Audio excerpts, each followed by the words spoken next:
मणिपुर की राजधानी इम्फाल की रहने वाली लिन लैशराम, जो ओम शांति ओम और मैरी कॉम जैसी फिल्मों में काम कर चुकी हैं, उन्होंने अपने एक इंटरव्यू में बहुत बड़ा खुलासा किया है। इनफैक्ट उन्होंने अपने दिल का दर्द बयां किया है। उनका यह कहना है कि कोरोना महामारी के फैलने के बाद से नस्ल भेद हिंदुस्तान में काफी तेजी से बढ़ा है और उन्हें इस तरह के कमेंट्स का सामना भी करना पड़ा। उन्होंने अपने इंटरव्यू में साफ तौर पर कहा कि जब मैं अपने पेरेंट्स को एयरपोर्ट पर छोड़कर घर वापस आ रही थी तो दो लोगों ने मेरा पीछा किया और मुझे कोरोना वायरस कहकर बुलाने लगे। लिन ने अपने इस इंटरव्यू में साफ तौर पर कहा है कि मैं खुद को असहाय महसूस कर रही थी। मुझे गुस्सा भी आ रहा था क्योंकि उत्तर पूर्व के कई लोग अलग अलग तरीके से प्रताड़ित हो रहे थे। उन्हें किराने का सामान देने से मना कर दिया गया। कुछ लड़कियों को देखकर सड़क पर थूका तक गया।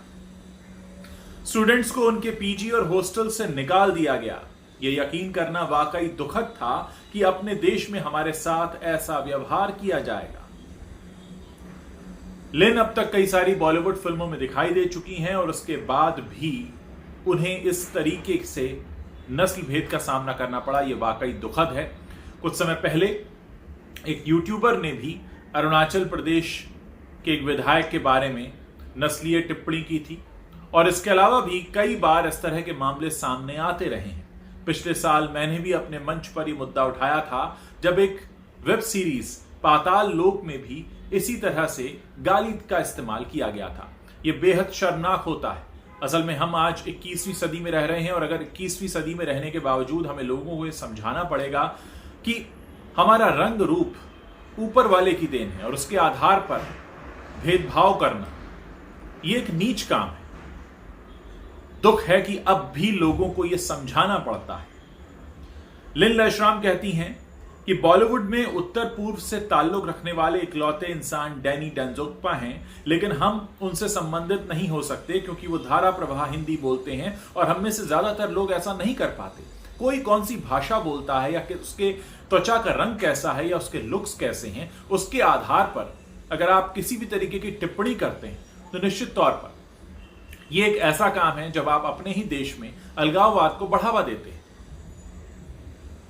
अपनी बॉलीवुड जर्नी को लेकर लिन कहती हैं कि उतार चढ़ाव के बावजूद भी बिना सोचे समझे मैं बॉलीवुड में आ गई और अपने काम मैं आज भी कर रही हूं। मुझे नहीं पता था कि अपने लुक्स की वजह से मुझे एक अलग तरह का संघर्ष करना पड़ेगा। वो कहती हैं कि मैंने कभी खुद से पहले मणिपुरी एक्टर को बॉलीवुड में काम करते नहीं देखा था। मुझे इंडस्ट्री में एक दशक हो चुका है। सरवाइव करने का मंत्र यही है कि कोशिश करते रहें और चीजों को बेहतर होने की उम्मीद न छोड़ें। वाकई लिन एक बहुत बड़ा संदेश देती हैं हम सबको। हम अपनी जिंदगी के अलग अलग हिस्सों में संघर्ष करते हैं और कई बार हम हार मानने लगते हैं। आप सोचिए कि अगर आपको आपके लुक्स की वजह से गालियां दी जाएं, आपके लुक्स की वजह से आपको बुरा भला कहा जाए, तो इससे बड़ा दुर्भाग्य क्या होगा। लेकिन वाकई हमें इससे लड़ना सीखना चाहिए, लोगों को समझाना बताना चाहिए, लोगों को एजुकेट करने की जरूरत है। और जिस तरह से हाल फिलहाल में कई मामले सामने आए हैं उसमें लोगों को सजा भी दी गई है, तो उम्मीद है कि उत्तर पूर्व के लोगों को लेकर जिस तरीके का भेदभाव लोगों के मन में होता है उसे एक हद तक दूर करने में मदद मिलेगी। और जरूरत है लिन लैशराम जैसे लोगों की आगे आकर इस बारे में बात करने की। अगर कोई इस बारे में बात नहीं करेगा तो निश्चित जानिए ये सब चलता रहेगा। इसलिए अन्याय जहां भी होता हुआ देखें उसके लिए आवाज जरूर उठाएं।